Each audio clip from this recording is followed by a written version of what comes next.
So we talked about the loan guarantee that was passed by Congress this week, the sanctions that President Obama announced. We also seem to have an agreement here that Crimea really probably is lost to the Russian Federation at this point. I guess the question, Nina, is where does Putin's appetite stop?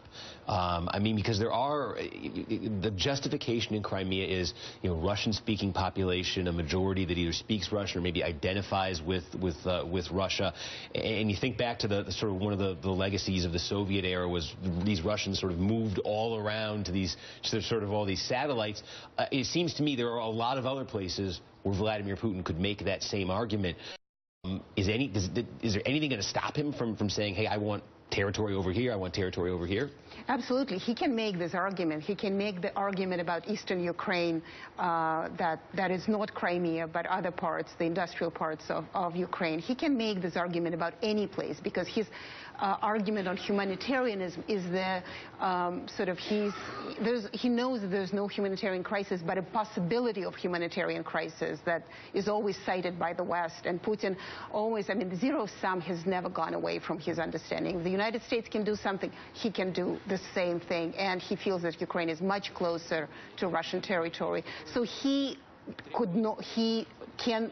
cannot stop. I don't think he wants to invade more than just Crimea, because Crimea has a long history with the Russians. He feels that it just got to Ukraine as a fluke in 1954 during the Soviet era. So now he's righting the historical wrongs. So at this point, that's where he wants to stop.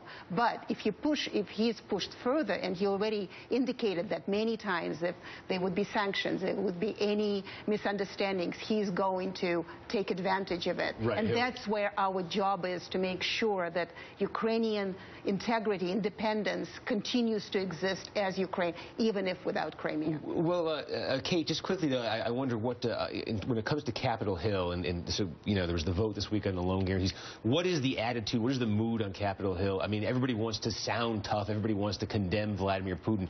Is there an appetite to do anything else substantively on Capitol Hill? Well, right now, yeah, I've never seen Capitol Hill move as quickly as they did this week when the House voted on the loan guarantee. The Senate will probably take it up very, very swiftly. But what we're going to hear from Republicans in particular is what John Boehner said, and we're seeing bills start to pop up just to expedite the natural gas exports to Ukraine. And I imagine that there will be movement in the House. There will be an appetite for that to move quickly. Again, in the Democratic Senate, it may, be a little bit slower because they still aren't sold on entirely. The entire caucus isn't sold on the natural gas and the fracking stuff. Still very concerned about it, but I've actually never seen Congress move as fast as they did this week. Record speed. Yeah, it was record-breaking. It's part of the story. Well, I want to thank BuzzFeed's Miriam Elder, Coral Davenport from the New York Times, and Nina Khrushcheva from the New School. Thank you all for coming in. Sorry this was so short this morning. It's just one of those breaking news Saturdays. Another full hour of news and discussion ahead, including an update on Malaysia Flight